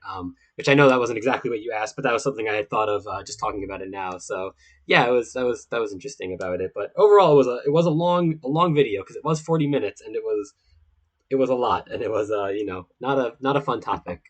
I mean, like, from an outsider coming into it, I wanted to kind of get your perspective about that, because I was like, you know, one of the big points about the video, besides just kind of getting all of that out there so people would stop, you know, holding misinformation against me. And I talk about too, like, how I should have just made a statement, like, at the time, so people just weren't left to speculate on, like, whatever information they had at the time. Like, how did it make you feel different about, like, the risk of being a YouTuber, or how people treat YouTubers, or, you know, how people will react if they're potentially held accountable for some of their bad behavior, or, you know, like, that, like, how did all that, you know, how did all that make you feel, I guess?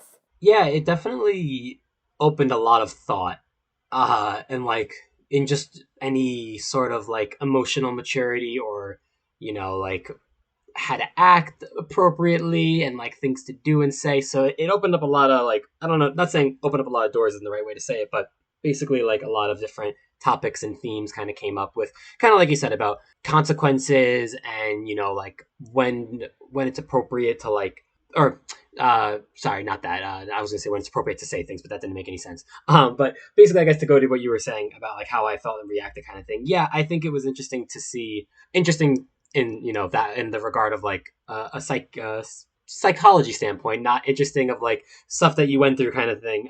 But yeah, like I think it just really came to show that like people don't communicate well and people don't know how to properly act. Like there's just like it's just one of those things that really opens up your eye, where it's like there is just another whole world that people live in kind of thing, where it's like just the basic common courtesy is just not there, you know, like to just go online and say something awful or do something awful is just people don't realize the impact it has, you know, like you can criticize a TV show or something and that's not hurting anyone's feelings because it's the TV show itself. But then when you think about it, it's like, well, no, because people worked on the TV show. So it's still kind of going into that. But then there's the level of like directly attacking a person. And that's just like, it was kind of, you know, shocking and disgusting to see like how people can act and like what people can say. And then to tie it to what you had said about with being a YouTuber, yeah, I think that does not sound like a, you know, a fun thing. Like I, you know, love making content. I like doing things and talking and being on the podcast and stuff. It's fun, you know. But like now that I'm speaking, there could be just like one YouTube comment that's just like Anthony's stinky or something, and like that would ruin my whole day. You know, I'm very very soft skinned. Anthony's just so annoying. Yeah. What is he, a golden retriever? And like you know, that I haven't had that because I don't post content about myself, you know, outside of the team or anything like that. Yeah, basically it really is tough, it seems, to be a YouTuber because of all the different things you have to kind of worry about and do, and especially with like how, you know, we run the team and how things are, and just being in the My Little Pony community, which from what I have gathered seems like it could be toxic at times. I'm not a part of it. I wasn't like, you know, into it, so I never became a part of the community, so I can't talk from a standpoint of someone in it, but from observing it, you know, and I'm not just looking at the bad or anything that you had said in your video. But like, yeah, it seems tough to be a YouTuber in that sense, especially with like people who just want to hurt you for no reason and things like that. And it's like, yikes, this is bad. Yeah, yikes. I mean, like, and to be clear, I'm not putting words in your mouth, right? No, not at all. And I was gonna say that too before with like the production of the video itself. Like I have no obligation to say good things about you. I could say anything. No, I'm just kidding. Of course, I wouldn't say anything bad. But like, no, there's no. I'm not bloodbound. You know, like to KP herself. So I'm not like a summoned demon like, that is under contract. We talked about like, if you were uncomfortable with the video, you didn't have to do it and let those kind of conversations. Yes, right? yes. I was trying to make a poor joke, but yes, we had those conversations about how if this was too much or uncomfortable, like, you know, I even remember talking about it with other people that worked on it, or just things where it's like, let us know. You were always very good about that. You like send me things and you'd be like, hey, this is pretty heavy, like just as a warning kind of thing, you know, and overall, like like I could specifically, like, again, I don't have any reason to say this if I didn't want to, but I do specifically remember with one of the points in the video, but you did this for a lot of the points, but with one in particular, you like multiple times were like, did I miss something? Like, am I sounding wrong? Like, am I wrong when I say this, or am I sounding mean, critical? Like, you're very overly analyzing yourself because of just, you know, I assume past trauma and perception and stuff like that. And you were basically, what I'm saying is you were very much like, what is your opinion on this? Like, you know, was I wrong in that case, or was I, you know, being a big evil KP monster, as you said, or like, is this kind of misunderstood, or is that person doing something? So you were very self-aware throughout the whole process, and you were not like, this is what happened and this is how it happened, and I need to screw these people over and do all this because that's what was like painted at the time also and stuff. So yes, no, you're very, you're not putting words in my mouth right now. You know, it was a video that had to be done, and it was a little challenging to work on because of all the heavy stuff. But no, like I'm glad I worked on it, and no, I was not forced to do anything or say anything. Like now, you gotta edit. I have a gun. I have a gun over the internet. Yeah, that's all I had to say before. I said some like demon contract I was thinking of. I don't know where I was going with that, but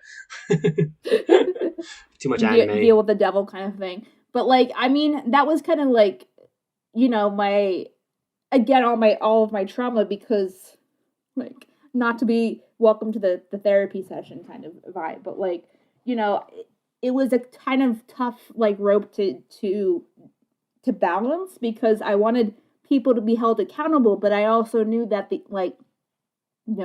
people in general, when they were held accountable for some of the stuff that happened, they would gaslight me. They would make excuses for their behavior. They would do things that were like, hey, I've had abuse, but X, Y, and Z kind of like, but her abuse is just like, we're not bad kind of things. Like they were like the number one priority was more public perception on how people react to them and what happened than owning up to what they did wrong, because what they did wrong had a public consequence. This wasn't something that was private information that, this wasn't private information and none of it was. And like the fact that, a call that I did, was recorded without me knowing and was potentially going to be leaked, again, that makes it not private information. Like, I hate to say it kind of, and I was just like, like leak shit. Like, I'm confident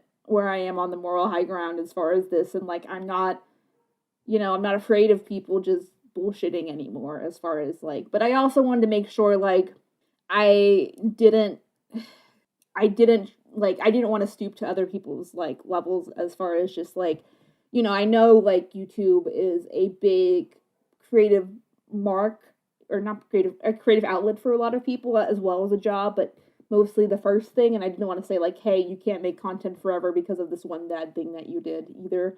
It's just like, but maybe you should think about not being a public figure. Maybe you should think about like, these things have consequences because you're a public figure and because I'm a public figure, and that like all of this stuff has real consequences. Like I've talked about before how like, fucking damning all this PTSD stuff, and it's very much a daily thing that has made my life at least like 20 times more complicated. Like I was talking, like I have to bring my fucking dog to school.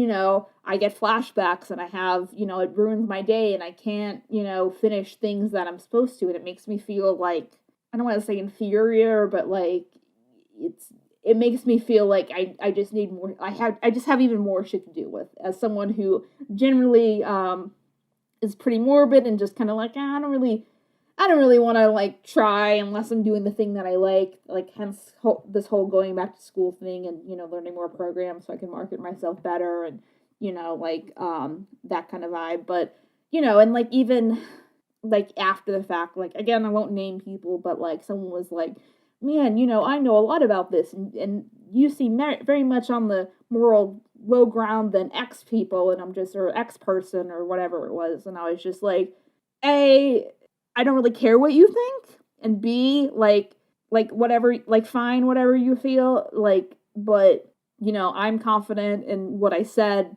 and what I had to say, so people would stop treating me badly because of it, this misinformation, and then B, I don't know, like, I don't feel like getting into a fight about my own trauma with some random person on the internet that I don't really know that well, so, and, bias, and just, like, I'm sorry I made someone's life more complicated by talking about bad things, but, I think they made my life more complicated first, and, it's just dumb. It's just dumb. I hate it so much.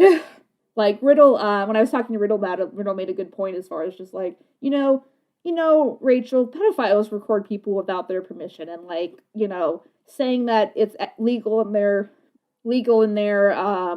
state or whatever it was, is an excuse pedophiles use to justify their bad behavior. And I'm like, I don't want to be clear, I'm not comparing anyone to a pedophile, but, that is just something that is said.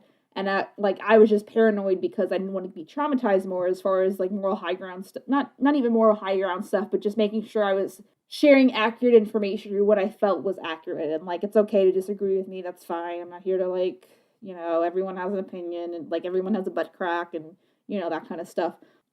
But, it was a hard process. But like, the reason that we're talking about it now, is because like, shit, guys, I should have done it years ago. I feel so much better, and I feel like people are finally starting, or have finally started to understand, like, some of the stuff that's happened, and most people are publicly commenting nice things, and, like it wasn't a fun situation for anyone. I'm sure anyone involved, but like I was just tired of basically taking the blame for people because they didn't want their own bad behavior, put into the spotlight, even though they let mine be put in the spotlight. And like, why can't you just let things go, KP? And I'm just like, dude, like that's not how life works. That's not how people process bad emotions work. Like, that's why we have, like, as much as the justice system is broken, like, that's why we have it, to hold people accountable. Like, why can't you get over your son's murder? I'm just like, I don't know. I wonder why. Yeah, it's a lot, but yay, happy that you're feeling like it's better from, not like you're feeling better from it, but what you just said, how like you should have done this a while ago because it has helped and people are being nice, which is good. Yeah, I think it kind of just comes down to like, well, I guess to better say what I was saying before in that sense, kind of you said it where it was like it's just delicate because you are naming people and you are saying that some things that people did that you find that was wrong, and like and so it was kind of like a lot of checking on that when we were making it, where it was like, does this sound like is it like appropriate to do this or not, or like how are people going to perceive, and stuff like that. But I think with the video, I was just like, everybody is going to have a different side to their argument. Everybody's going to have a different opinion. Everybody's going to have like a what they see as like okay and like what's not okay kind of thing. And like I I think everybody is human, so no one's going to be perfect, and I think that in the video you didn't hide any of the things that like you felt like you did wrong, or that what could have been done better kind of thing. And so I think that kind of is like where where you were saying about people's perception of themselves and like or online perception and stuff like kind of comes into play, where it's like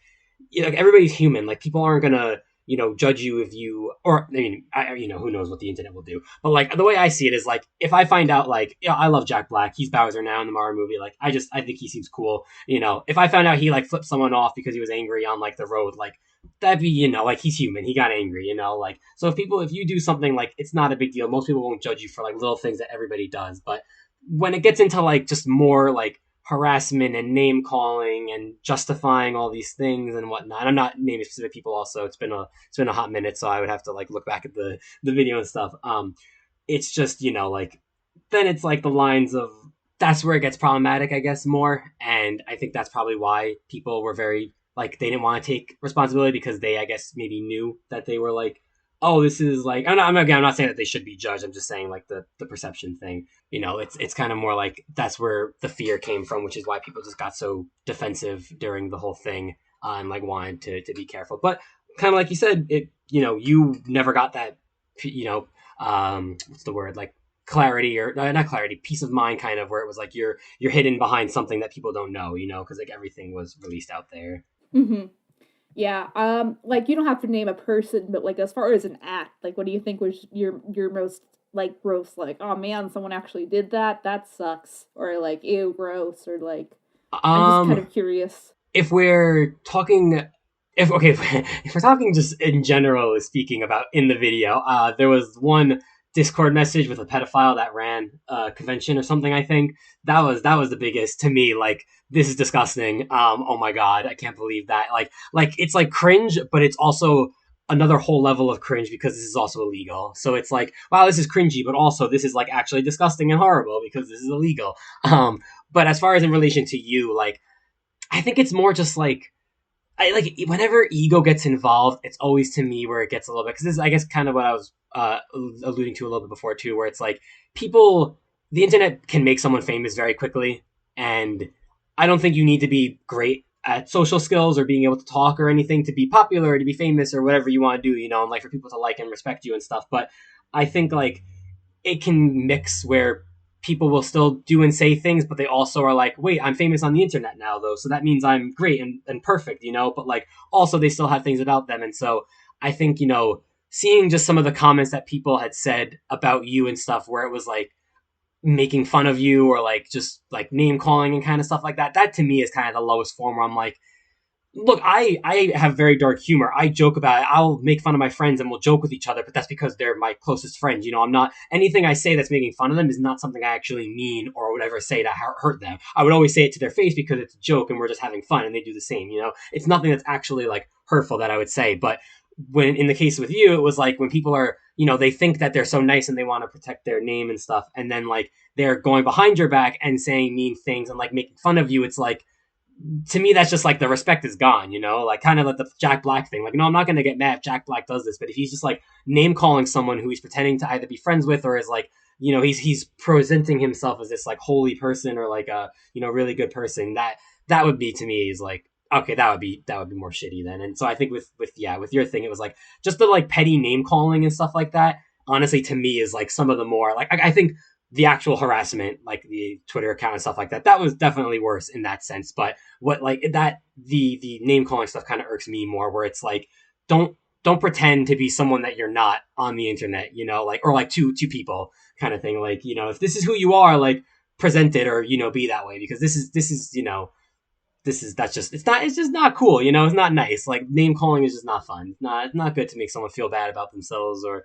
say things. And that's an understatement for this whole cancel video is, hey, that's not cool, like, but yeah, I think that was Come on, like, guys. like, that was kind of one of the things where it's like, and then to get very defensive and just be like, finger pointing and stuff like that, where it's like, well, you did this, or it's like, but you still did it too, like, so yeah. Not you, I mean like the you as the general, like, people. The proverbial you. Yeah. I think that was the like you're just being like this feels like, no offense to high schoolers, but this feels like high school drama, and I think when it gets into like more when you become like an adult and you see this, like, that's where I think being on the team, well, sorry, not saying from being on the team, being involved in the video and my experience with the team and just people that we have dealt with, like, through applications and other stuff like that. We've talked about problematic team members a couple times, though. So that, too, I think I probably said in that other video, no one ever will be able to communicate in life. And, my roommate from college had said this, where he was like, adults, or I think his parents had said this to sound more credible. They had said that adults are just children with experience. And, like, that really is it. Because on the one hand, it's like, oh, yeah, they have experience, so we should listen to adults and stuff. But on the other hand, people can be very immature, and just because you are older does not necessarily mean, I will always respect people who are older than me, I will, but like, it does not necessarily mean that you are 100% wiser or that everything you say is not going to be childish. And throughout my life and my history, just I've met people of all ages that just do not know how to communicate and are very immature and like say things that are just not okay. And so basically, like, again, I don't remember the exact time frame of when these things happened and the ages of all these people that were involved, besides, of course, like if you had said if someone was a minor. But like, when it comes to people who weren't minors and they are old enough, like when you're 18, like you're old enough to not say these stupid petty things. You're old enough to be responsible and accountable and mature, and everything. I don't feel like an adult still. I am in my mid-20s and I still feel like a baby, like a child. But like, I'm old enough to be able to be accountable and things. So yeah, I think that's kind of where it's just like, hey, honestly, this is going to be the weird analogy, but back to the Hocus Pocus 2, where there was some drama that happened, and I'm like, Okay. I'm just done with certain things, and so when I see people who just act petty or do things, I'm like, just stop it, that not makes any sense now that I mentioned Hocus Pocus 2, because I didn't want to spoil or say anything with the movie, but we'll just leave that for the viewers to be like the one viewer that'll be like, oh, I get what he's talking about. No one's going to know, but yeah, you can talk. I've been ranting, so... Please. No, I mean, like, I always say, like, that's what podcasts are for. I mean, well, Anthony is also a pretty good substitute co-host. Just everyone. So Yay. I guess we can wrap for now. So again, I didn't want to focus on anyone specifically because well, A, trauma, but B, like that whole project was not about being mean to people. Well, specifically, I know like people will be.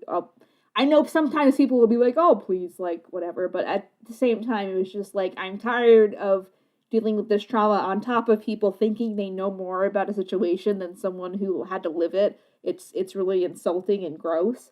Like, now we're at a point as far as the pony, a lot of the pony stuff, that the community is so small that if they do X job, that sometimes they won't, there's no one else to replace that person. And I'm not saying they're all pedophiles, but I'm saying, like, if they have some sus or immature high schooly behavior, but they're really good at, convention X thing, or they're the person who does the Y thing, it's hard to be like, well, we need to find a replacement, but like, where do we look for people? And like, we honestly, like, not that we hire any pedophiles. I'm pretty strict as far as like, if anyone like insults other people's pronouns or like anything that's like gross behavior, I'm just like, hey, you're done. Here's the door. Like, fuck you, kind of thing. But most of the time, it's just people who are like, oh, well, I can commit. Oh, wait, I can't commit anymore.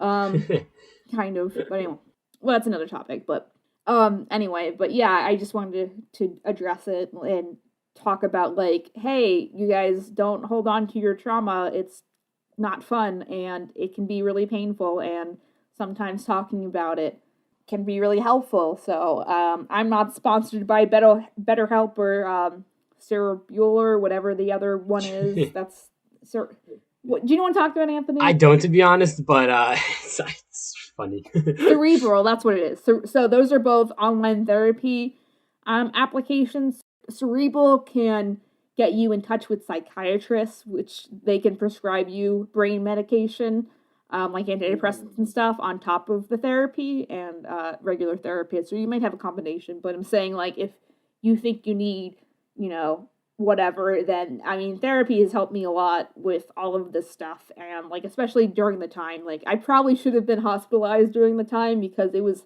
bad, it'd be bad, but, it's been a lot better now that I have therapy, and now that, like, especially with all this art school stuff, and, my frustrations with, am I still relevant, ? It's helpful, so, the other thing I wanted to mention too is like what I learned through this whole process as far as service dogs is that the legal definition of a service dog is a dog that does a specific task that helps you with your disability. So that can mean helping you with anxiety attacks. That can be like pressure therapy. That can be training your dog to like get your medication if you need some kind of medication. Beyond that, everything else is kind of in not gray area, everything else is just like extra. So what I've learned too is that, if as long as your dog is well behaved and can perform one or two tasks to help you, then that's all you need. So if having your dog around can help you with like your daily activities and you teach them to do one of those things, the only people that nobody will say anything. Don't abuse that system, obviously, but if that would be helpful to you on something to think about, feel free to think about it. It's helped me a lot.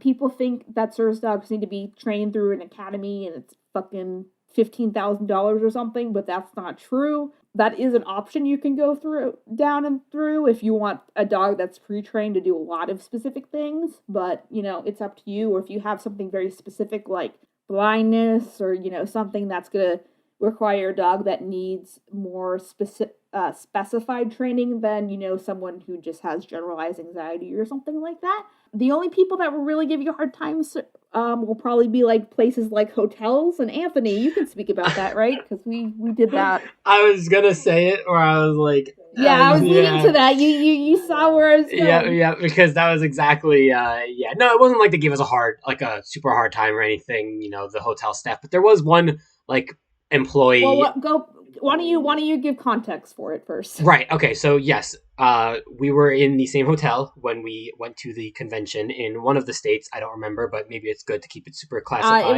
It was MomoCon. It was MomoCon. Right. Okay. Classification out the way. No, I'm kidding. So I don't remember what the hotel was, but regardless, it's just one staff person anyway, in a probably chain of a hotel. But yeah, so we were at the same hotel, and like I helped out with Toby, of course, because I asked to be on Toby. Toby Patrol, so I can have an excuse to play with Toby when at this convention. And there was just times where like we would enter the building, whether it was just me or if I was with KP also, or I'm sure with just KP by herself too. And like that staff would just be a little bit like questioning every time, like I think the first time you can fill in any details if I'm forgetting, but like I think the first time it was very much like, what is your dog doing here? Like, or not like, okay, that sounded a little mean, but like is this dog your pet kind of thing? I think it was like, is this dog your pet kind of thing? And so we had to explain like, oh, it's a service animal or whatever.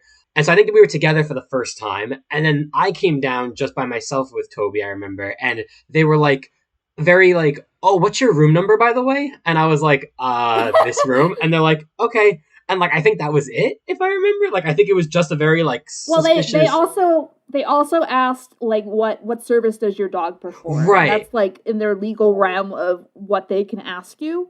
So, and then I clarified, and I was just like, oh, I have the trauma TM, is what I say, and, like, he can help calm my flashbacks and stuff like that. And the lady was like, oh, okay, we just have to make sure. And I'm like, yeah. So she was like, oh, okay, you know what you're doing. Like, I just didn't want to make sure you weren't bringing your pet into the hotel. And I was like, bitch, like, I've earned this dog.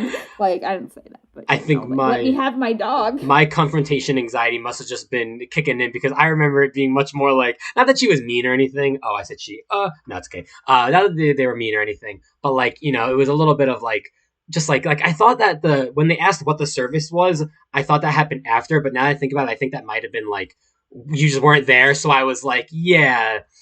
But, like, I thought the room I think they thing... asked when we were both together, and then they probably asked one time when you were by yourself, when you were out early and you were letting him go to the bathroom. Yeah. And, like, I think that's what happened, where I might have been like, oh, I can, like, clarify something. But I just thought the room thing was, like, a little weird, because I thought that happened by itself, but I don't remember. But yeah, no, they weren't mean about it, but they were very much like, yeah, is this, like, like, is this just a pet? Because they didn't want it as an excuse of just people bringing pets around, which is totally fair.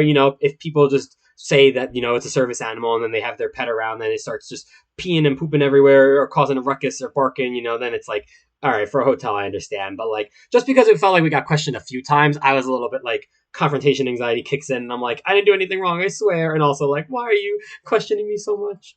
But yeah, I just felt like I was like, every time I would walk in, I would just be anxious to be like, are they there? Are they gonna judge me as I walk with Toby outside right now? But that's just me into my psyche. Well, I just, like, think about, you committing a crime and doing, like, sneaking in a dog, and just, like, I gotta make sure the cops are around. But, the other fun thing was, like, I was coming down, and someone already saw Toby, and, like, I go in the elevator, and it was like, oh, it's Toby. I'm like, how does that guy know my dog's name? Oh, yeah. So, that's right. Yeah, that guy was very nice. He enjoyed Toby, and so he was like, "Hey, it's Toby." Because I think I had saw him, like, just earlier that morning or something, and so then we were going down, and yeah, he was like, "Hey," and I was like, "Toby, yes, he is a fan." Everybody was fans of Toby. I remember even being in the booth. Toby isn't fans of everyone, though. Oh, yes, that's exactly what I was gonna say. He's getting better, but he's still like, ew, people. Don't touch me. When I was in the booth with Toby, and, like, there would just be people. It was like if you were just gone for, like, a second or something, or you had the panel or something, and, like, I was with Toby. Well, actually, no, you take Toby all the panels. But anyway, people would just be looking in, and they would see Toby behind me in the corner, like, crouching, and they're like, oh, he's so cute. And they're like, can I pet him? Or, like, they want to. And I'm like, I don't know if I'm allowed to let people back here without you here, but it's just funny because he's, like, so shy back there, and normally you'd expect the dog to, like, run up to people giving it attention, but it was like 5 feet at least, 10 feet maybe apart, where people are just looking at Toby, like, in his little corner, waiting for Mama KP to come back. And I was just like, oh, poor Toby. It's like every time I leave Toby, like, even, like, in class, I'll go to the bathroom and I'll leave Toby under the desk and stuff like that. He has, like, oh no, you're leaving me forever. Don't leave me forever, mother. Like, so we characterize him as, like, mother, please. Like, so, and everyone's just like, like, some people were like, oh yeah, like, when I came back from the bathroom, people were like, oh man, your dog looked like he was really sad. How long were you gone? And I'm like, 5 minutes maybe. Your dog, if you asked Toby, he would have said, like, 8 years probably. 8,000 years. And I'm like, Toby, no other, like, it's very rare that dogs get to go everywhere with their owners. Like, you don't understand. They usually have to be at their house for, like, 8 hours before their owner comes back. And you're special, goddammit. So, he fell asleep on the bed, so he's not responding when I say his name. But anyway. Aww. But yeah, so anyway, if that information's helpful, we can do another podcast about some updated mental health techniques that I have that I've talked about before. But, like, one thing at a time. So anyway... if you made it through the whole podcast, again, I really appreciate it. This was a fun episode. We got to do more fun, just chill episodes, because then I can rant about stuff that is too long to make a video about, and then Anthony can be like, wow, I learned a thing, and I'm like, where do you keep all this information? I'm like, I don't know, it just exists in my brain. So, as usual, I'll plug all the socials. I'm thinking about making a Facebook page for the podcast specifically. We do have an I Love Kim Possible Lot Facebook page, which if you like Facebook, you can like that and get the videos in your feed, but I have to update it manually, which is frustrating every time. But anyway, so, like, an animation communication Facebook page, so if people are cartoon fans, they can meet up, because Facebook has your real name, if that's a thing you're comfortable with, because, this whole podcast, this whole idea is about connecting, cartoon people to other people, especially if they're not in LA or New York, like the two places. So I'm toying with that idea, but for now, as usual, just make sure you subscribe to the main channel if you don't mind terribly, and turn your notifications on. Usually uploads are once a month at this moment. We've been uploading once a week, but it's mostly been like videos we've been working on or the trailer, which takes 2 seconds to edit. So, but I think our next video, if it isn't going to be the main Treasure Planet Reanimate, will still take like a week or two to make. So, it's not going to be like every fucking day. We have and right now we do have the Discord fan server. One whole person, I plugged the Discord fan server before, and one person was like, "Hey, I listened to podcasts. I didn't know this was a thing." And I'm just like, someone listened to the podcast. Someone listened to me, and they joined the fan server. So, if you like Discord fan servers, it's pretty thorough. I tried to make it thorough so people could, make sure they have specific sections for everything as far as voice chats, and like if they're talking about, My Little Pony stuff, no one ever talks about my content, so it's fine there. Or just they just want to make new friends. Like, it's all about connecting the community with a KTM, even though I didn't make that up. That's an impossible thing. If you like Discord fan groups, it's in the About section of my YouTube page. If you go to the About, there's a link there. I'll probably be like, "Hey, thanks for listening to the podcast." But if you don't mind, like, if you guys like the podcast, want me to continue to do it, I don't know, like, I think what happens with Apple is if you go through Apple specifically and rate it 5 stars, or you like write a review about it, then it ups it in the Apple feed as far as recommendations. So, if you don't mind doing that, that's neat. But it's on all the places. I don't know how the analytics work for all the podcast places. I can only see the YouTube and the SoundCloud analytics, so I don't know what's happening, but we're vibing. So if there's any more updates, then that. And then, also playing with the idea of people submitting questions. We've tried that before and we haven't really gotten any responses. So, whatever. Oh, and my last thing too is, like, if you're an artist and you feel like doing fan art and are not obligated to do fan art by any means whatsoever, it can be the pony, it can be me, it can be something funny I said in the podcast, whatever you want to do, then we do highlight fan art at the end of the main videos every week. And, it's generally been fan art that Riddle makes because there hasn't been any new fan art in a hot minute. So if you'd like your fan art to be featured, and we credit you, then, usually I'll probably notice it and I'll, like, just tag me on Twitter or DeviantArt or wherever you do it. And you can be credited and tagged, and, like, I love fan art. I really, like, if someone takes the time to do something like that, I appreciate it, and that's why we started highlighting fan art. But, it's sad, like, not that I'm, like, Riddle makes the best meme art, but, I'm happy to highlight someone else that isn't Riddle, a week, or, whatever, because Riddle will be highlighted anyway, because there's, like, 4 spots, and, usually it's just one person, if any, that makes new fan art. So, but if you make fan art, we highlight you, we appreciate you and your horse support, even though it isn't hoarseness. My only other updates, I'm not booked for any conventions. We probably won't do any live podcast shows for a bit, so that don't expect that right off the bat.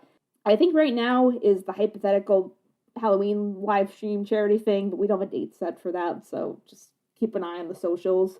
So we're on, the biggest thing is the Twitter for the podcast specifically. It's at the KP Podcast if you like Twitter, and we put promos and stuff there about upcoming guests if you'd like to know about things that are happening before they happen or before you see things in your feed. And then the podcast is on Spotify and iTunes and wherever you're, I don't know, whatever platform you fucking want. And thanks, Anthony, for joining me for this Halloween and chill episode. So Yay, thank you for having me. It was a lot of fun. I enjoy speaking. Learn a lot. Yeah, and learn the things. Okay. I'll make mental notes because, I think in general it's good to do some more backup podcasts so we don't go like a month and a half without new podcasts, because those help connect people and let people know what's going on with everything. So I think they're good to kind of keep current, keep the people informed. But yeah, Shout out to Jessica for listening to the podcast. Jessica McCarthy, because she's neat and she always comments on the podcast stuff. So Yay. I appreciate it. So if you respond to the podcast, I'll highlight you. We don't have a Patreon or anything, so if people are like neat, so then I'll be like, thanks, I appreciate you podcasting. So I think that's it. Anthony, do you have any social things you want to plug, Anthony? I assume not. Nah. Yeah, I don't really. I post like a little bit. I have like my portfolio I do, and I started using that in like the videos instead of the YouTube channel that has like 4 college videos I made and stuff. But yeah, no. It's great. It's great. All right. Well, thanks everyone for listening. We'll see you the next time we do one of these. So if you enjoyed the chill episodes, put a comment on YouTube or something, and we'll see. And we'll do more. Yeah. Thank you guys for listening. Thanks again. Bye, everyone. Bye, people. Thank you so much for listening to Animation Communication on YouTube, Spotify, or your favorite podcast provider. We are really hoping the show makes a difference in how people view animation as well as media as a whole, as well as giving and providing advice for people all over the world who like or want to join the animation and media industry. If you like what you heard, please remember to show support by giving a like, a follow, rating those 5 stars, as well as subscribing to our main I Love Kim Possible a Lot channel on YouTube, and turn your notification on. New episodes of Animation Communication come out every Wednesday at 6 a.m. EST on podcasting platforms and 4 p.m. EST on YouTube. You can follow the podcast on Twitter, Instagram, and TikTok at the KP Podcast for information about upcoming guests, episodes, and more, as well as our hosts, KP and Riddle, at I Love KP a Lot and at Riddle Lightning on social media. I'm Kat, and thank you for being part of our community. See you next time on Animation Communication.